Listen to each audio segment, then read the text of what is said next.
Вирус кезде анализ іше беруге болатын топ 3 препарат. Бірінші, галавид, аптечный препарат.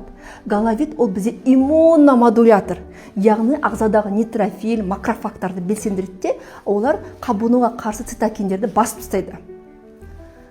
Бұл ағзадағы иммунитетті көтереді. Екінші препарат ол лаурицидин. Лаурицидин вирустың сыртындағы оболочкасы бар. Соны ыдыратады. Яғни монолаурин ретінде, қышқыл ретінде әсер береді.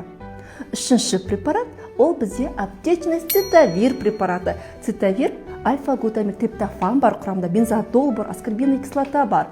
Яғни вируспен енді бала ауырып бастаған кезде, мұрны ағып жөтеліп бастаған кезде бірден берсеңіз, балаңыздағы вирус асқынбайтын болады.